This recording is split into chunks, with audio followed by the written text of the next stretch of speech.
Hi, this is Rodrigo from Frame Freak Studio, and this is the Creative Hostler Show. Today, our special guest here is Karina Ruiz.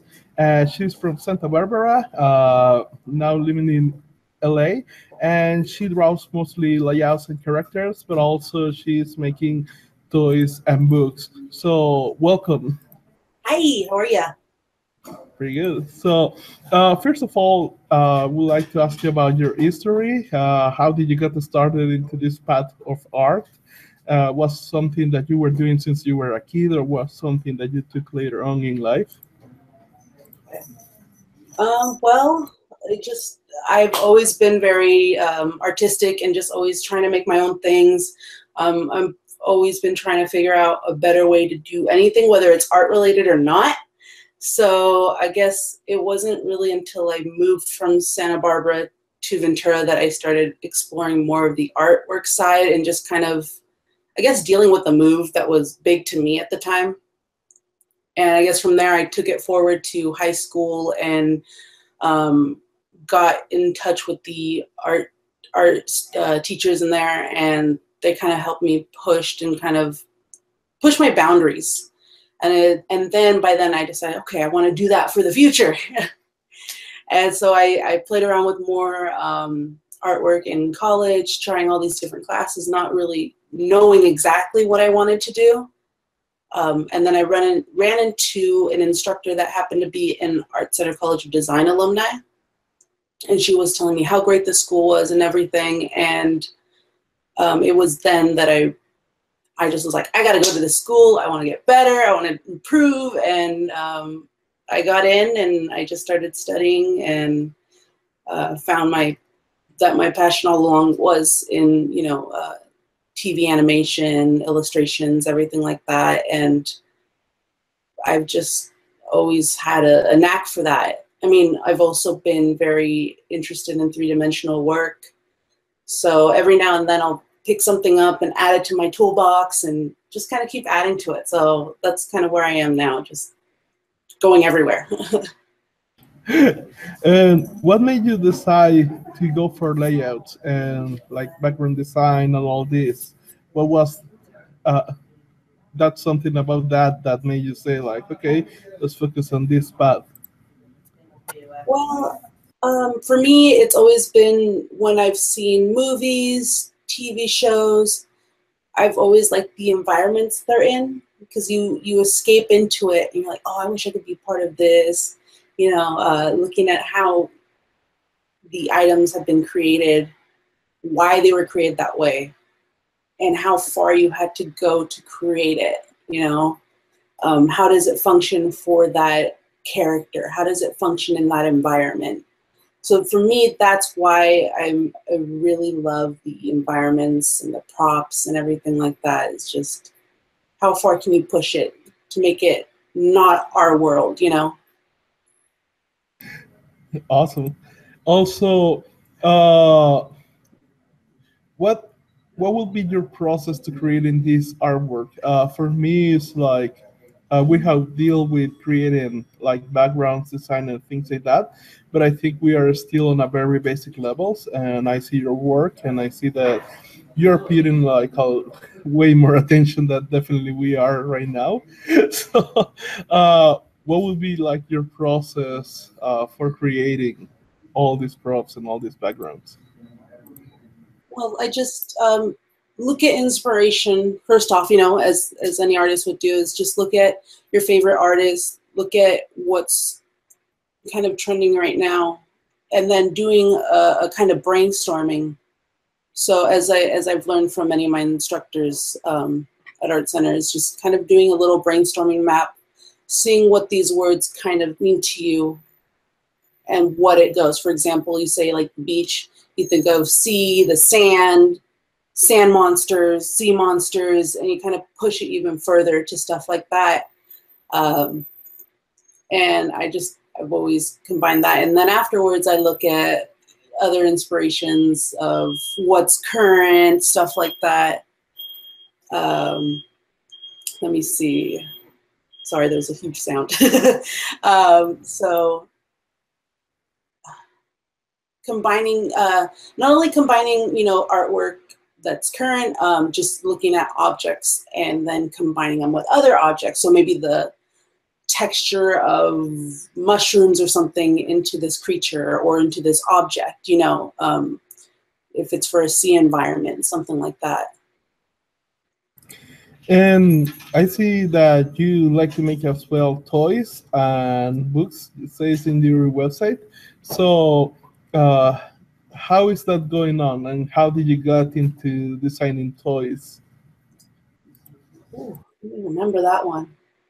Well, for me, I just started putting stuff together. I think it was just, again, with moving to a new city, that I was exploring different options and everything like that. And so, for example, just clay, and seeing the Kid Robot, for example. Kid Robot was a big inspiration for me, just seeing how the toys were made, and then they have their, you know, customizing the little dolls. And so for me, I was like, okay, let's do that. Let's make something out of it. And then I started adding other random objects, like, for example, the artificial flowers, and then making them look like feathers. So just, again, adding more tools to my toolbox. And for me, that was really great. Let me see what else. It just, as soon as I find something new, whether it's art related or not, for example, putting together items from wood and stuff like that, I try to apply that to artwork. How can I sew this onto that? How can I nail that onto there? How can I make this out of wood? So doing that, just trying to add to my stories, add to my work, and then also applying it to the artwork. So making a book and making a story, that in turn can also become later a story for something else that I'm going through, you know? So stuff like that. Nice. Also, what made you move into another city? What was that? What was that made you move into another city? What was that made you take that decision? What made me take that decision to make it into a city? To move away and to go into LA. Well, just because there's more opportunities out here, knowing that there was a lot more variety. Even though the Santa Barbara and Ventura aren't that far away from Los Angeles, there's just a lot more options for me. It was very hard finding even just studios to do artwork in those areas that didn't just focus on a certain type of artwork. So over here, there's different workshops, there's different inspirations as well. There's only so much you can do in certain areas out there. You get a little more nature out in Santa Barbara. You know, you're very close to the national parks and everything. But out in LA, you see all walks of life. So you see tourists, which is great to draw and sketch from. You see regulars. You see different types of buildings, everything like that. So it's just more inspiration as well as opportunities from studios and other things like that. Yeah, the reason why I did that question is because I had to take that decision into going into Europe because we are from a country that doesn't have that much of opportunity. Yeah. But in the beginning, it was like kind of a scary thing to go into the unknown. But I think it was one of the best decisions as well, because of the same thing that you just mentioned, that there is like more opportunities, you can learn way more. But I see that there are many people still who want to like kind of make that jump, but at the same time they are scared because they are like in the comfort zone, and going out of that is kind of scary. What will be your advice for these kind of people? My advice for them? Ooh. Okay, well, I mean, just really be open to it as much as you are stuck to your habits, your norm, everything like that. You need to really just start pushing out things that you wouldn't expect to do. I took, one of the biggest fears for me was just kind of being on my own, not just living alone, but just going out somewhere by myself. And at some point, I just forced myself to. I'm like, I'm gonna go find this place. I'm gonna go get lost over there, and I'm going to see what I can find. And one thing led to another. I'd find a new park. I'd find a new place to eat at, new people, and at first it was overwhelming. But once you repeat it over and over, it's like riding a bicycle. The first time you do it, you don't know what you're doing, and you want to do it again because somehow there was something fun really right there. And you just got to keep going and keep going. You get some cuts, some scrapes, but at the end of the day, you've learned something new, and you never really, there's no mistakes. There's no mistakes in that area. You're just always learning. So as an artist, you have to remind yourself that that's part of what makes you a better artist. You can't stay in one area. Definitely. I even found like this thing, like the phone, was Yeah. like a really huge help because obviously I didn't, when I went to Europe, I didn't speak Swedish, I didn't speak Polish or Bulgarian or anything like that. But the phone was like my savior at those times. And I was thinking like, damn, like this is really easy right now because if this had been like 10 years before or something like that, I wouldn't have like all this stuff, and the experience would have been like way different. Oh yeah, without a doubt.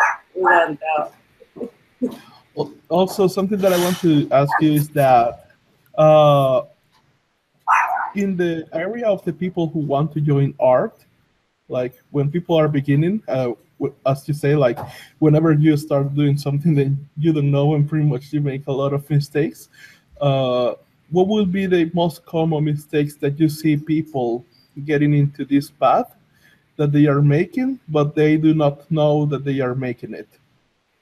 Most common mistakes.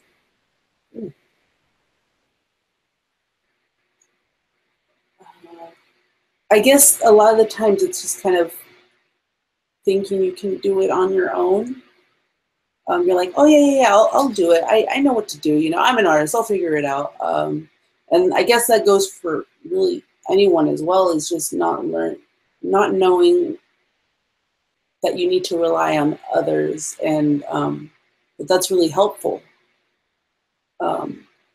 Learning not just from previous artists or professionals or anything like that, but just from everyday life situations as well, because you see a new path, you see a new way of thinking, and that in turn helps you a whole lot more. So even, when I used to work inside a little smoothie shop, it's like you would think, oh, that's not important to me. In the future, it'll be better. Blah, blah, blah. But that also helped me build, how to talk to people, how to sell things, how to improve on myself. What am I not doing right? How am I not communicating to this person right? So that in turn teaches me, how do I communicate a story? How do I communicate that this object is what it is? So you really have to apply everything that you've learned from the world into your work. You always have to find a connection, because at the end of the day, that's really what's going to push your work forward. Great. Also, on becoming a better artist, I'm guessing that you already went to college, you already learned that, but I imagine that you keep learning through books, through courses on the internet and things like that. Yeah. What will be your uh, first, your favorite books on art, and secondly, what would be like the way you use to keep learning and becoming a better artist? Ooh, so my favorite kind of books. I still have to say, like, Harry Potter, You know, that was just still one of my first get-tos of like different worlds, and the fact that it kept going and it went on for so long, that was a really big inspiration for me. So that's still one of my favorites. I really liked Love in the Time of Cholera by, I'm sorry, Gabriel Garcia Martinez, right? His type of writing is just so wonderful. It's very down to earth. Just seeing how you can describe worlds like that, and yet still get so much out of it. Just, he talks about everyday life, but also personal. You know, it's never been about like some grand hero or anything like that. It's just, sometimes it can be very depressing, but it's very true, you know, and that's what I love about it. You know, and you can find, as in terms of artists and learning from others and how to keep your, you know, the juices flowing. I like that the, you know, as much as we get from the internet, the artists and everything, that you have access to every different kind. The best part is just going to museums, seeing what's there, because not every time you're going to find that on your own through the internet. You find a lot of current artists, but you don't remember the older artists. So you always have to remember to go back and look at history and see how we got to that point, you know, seeing what they learned, seeing what they were going through. The artwork tells a story. I guess that's the running thing. It's a story, you know, story of everything. That's very important. You need to learn that. And just, you know, in general, going out, exploring, traveling. I think you would know too that traveling is a big way of adding to your art and your skills. You know, when I had traveled to Germany at one point, and just seeing the actual buildings and not the pictures that you see on the internet, you get a sense for what the environment is, for how the people, the culture, everything. It's very different from what we've been used to. And just getting a taste of that, you realize, oh yeah, this is so much more. I can go over here and add that to this. I can add it to this. I can sketch that. And the language as well, you know. You start to realize the Latin roots, or, you know, anything like that. You start to go back into history and seeing why things were that way. So to me, that's more important is to finding all that. And not only that, you have fun, you loosen up your mind. You're not so focused on work that you enjoy things, and then later on, that's where your ideas come from. Yeah, I think something important that happened in a past interview, it was this concept about enjoying this, that understanding that being able to work through art is kind of a privilege. And they told us, like, every time they start like to get discussions about something in the projects, like they stop for a moment. It's like, we're fighting over a cartoon, and then they Yeah. laugh. Yeah. Also, especially on the internet, even though I agree that there is like we have to travel and get to know these things, there are still a lot of people who they are not at the point where they can do that. So the internet is all they have, which can be good and can be bad as well. But on the places of internet, what will be your places that you recommend in order to find art, to learn? Is there any specific channels or pages that you have? Oh, geez. I think it's really looking through Pinterest. That's one of my favorites, because not only does it show you the artwork, it also gives you a link based on where that came from. So it could end up coming from the artist's site or the artist's friend, and that kind of puts you off into like these different tangents of the internet. And I love that. I don't see that a lot with, I guess, Tumblr, or Tumblr can get kind of lost for me personally. It just doesn't work for me anymore. But yeah, seeing that from Pinterest. What's another good one? I guess also Instagram as well. Once you start finding your artists that you like, you can look at their activity, seeing who else are following, who their fans are. Sometimes they'll give shout outs to other artists.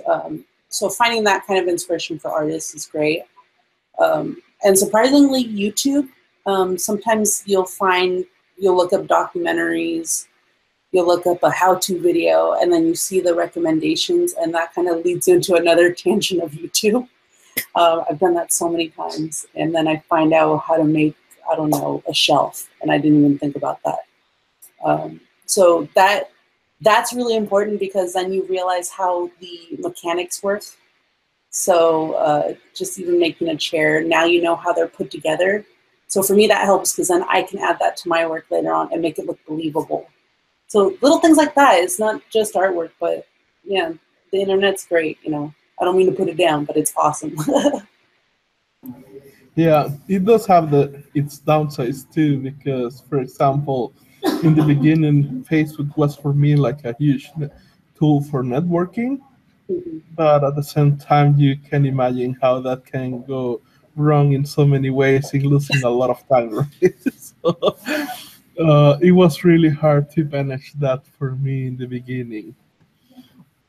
Also, I would like to ask you, what would be your recommendations for new artists of the things that they should be focusing on, but most people are not? uh, well, for example, I don't think people realize that everything is right in front of them. Even just going, example, to a coffee shop, I don't think people take advantage of that, being right in the public and getting artwork from there and inspirations from there, because they're just, maybe they're not able to, or whatever, but they're just at home, not really learning from it. They just think that, you know, internet is accessible, even just outside your front door. There's so much going on. I live on a very busy street, so there's always something. I'm next to all these cars, fast food chains, everything. So there's a lot of interesting people there. Yeah, definitely. Let's see. Also, looking at previous films, their favorite films, really analyzing those and seeing what they liked about it, why did it stand out.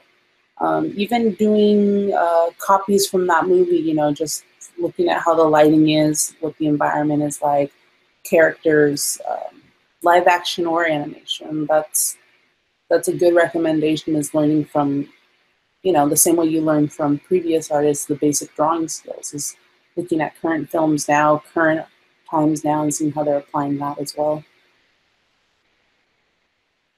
Nice.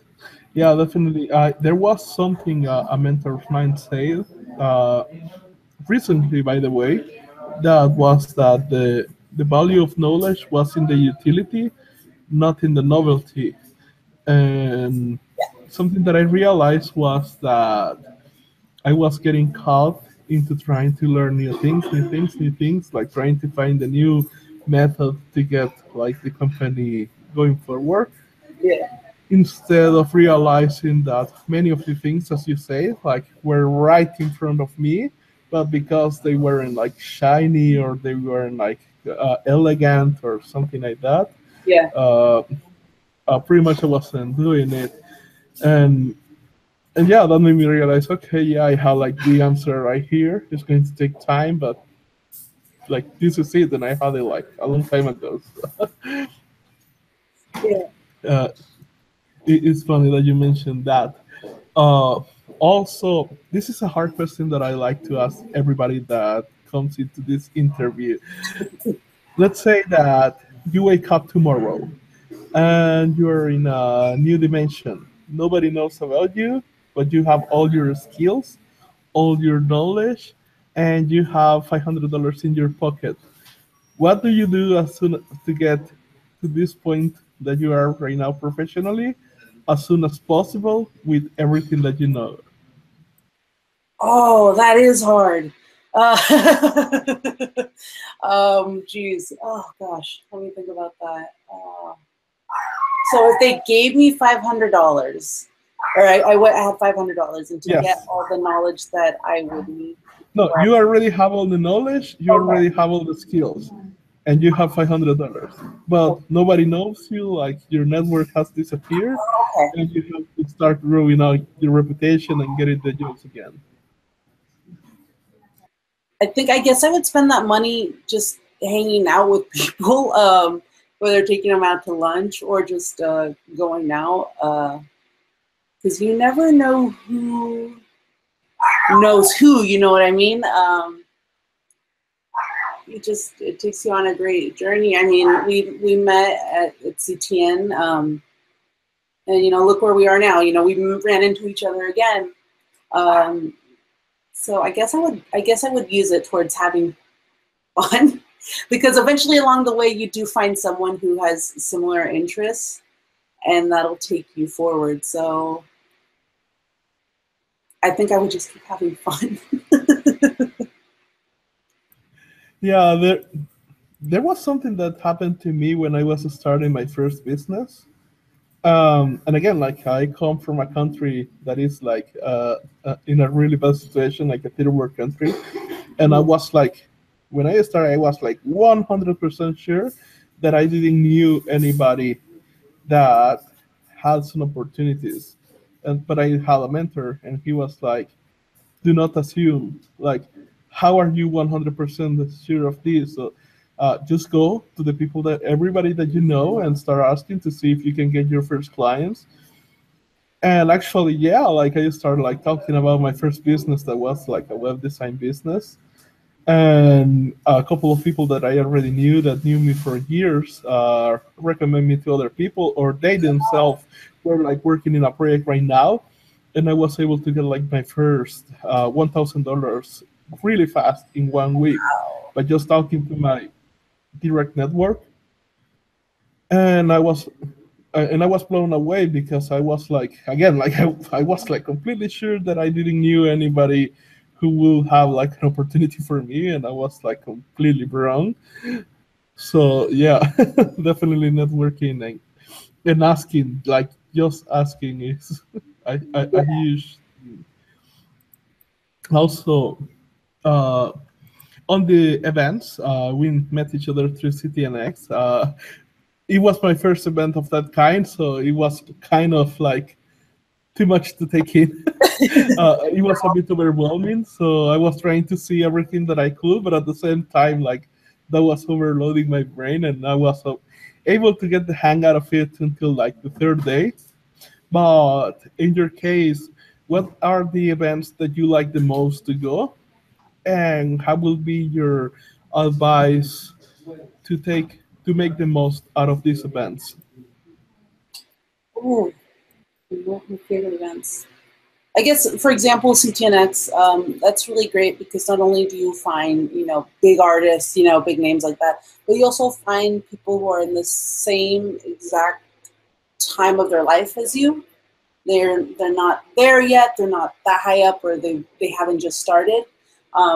Seeing stuff like that, especially conventions.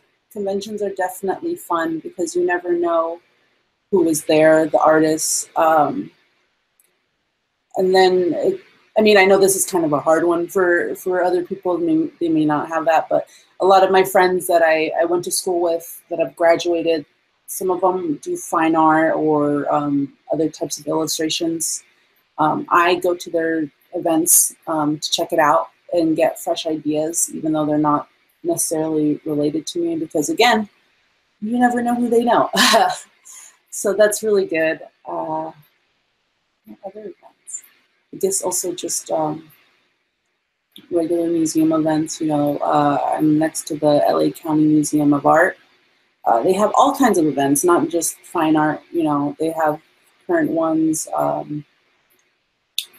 even just art installments, things like that definitely are great, because you meet different art directors that may know someone else. You find, people that are just starting as well, and, you can put put your ideas together. So yeah, pretty much those are my favorite events anyways.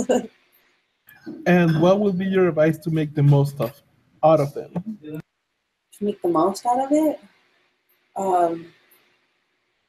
spend the whole day there. Take as much time. It's not just like, okay, I saw the artwork, bye. Ask people around you what they think, what they do. Even talking to the people that work at the events, you know, how they got to being a volunteer or a worker there, seeing who they know. Talk to people. Don't just look at the artwork. Talk to people. Because at the end of the day, those are the people that are going to help you, whether with the job or artistically. You know, you never know what they have to offer. Yeah, definitely. Something that happened there in CTNX, and I was sure it was that, again, in the beginning it was so overwhelming, Mhm. but I am like, something that I'm really, really sure is that probably I was like next to somebody really important at least 30 times, and I really didn't knew. That happens a lot. Yeah. If people want to find you on the internet, what would be the best places to find you? You can find me by my website, which is my name, so Karina, and then with the dash Ruiz.com. You can find me on Instagram, which is also, I believe, linked from my website. I also have my own Facebook page, which I haven't worked on. Oops. Uh, let's see, what other places? Jeez, I know them off the top of my head, but for whatever reason, they're not ringing right now. Other places to find me at. Through LinkedIn as well. Me and a lot of my friends are on there. That's how we communicate when we're on different, different areas, different parts of the world. Because Facebook can be a little more personal than network-wise, so that's good to have. Yeah, and then through my email, which is also, on my website. Nice. Also, is there any advice that you would like to give people following the art careers that we haven't talked about? Oh, any advice? Um, Family. Uh, no family is perfect, but they're always going to be your biggest supporters, and looking back at your own culture, realizing how you grew up, why you grew up that way. That's really, really important. That's the foundation of you, and then you realize why you are the way you are. In addition to what you've learned on your own, but really understanding who you are from that alone is really important. So that and my pets. I love animals, so I have 4 pets, but they're really fun. Their personalities are very different. I like to apply that to my work sometimes because I'm like, okay, I know why they do this, I know why they do that, and they give you a different sense of life, enjoying it from their perspective. So it's very different, but for me, I love it. I love them. Nice. Well, this has been the last episode of the Creative Hustler Show. So please, if you like it, click the like button below and also share this interview with all your friends. It would be truly appreciated. So until next time.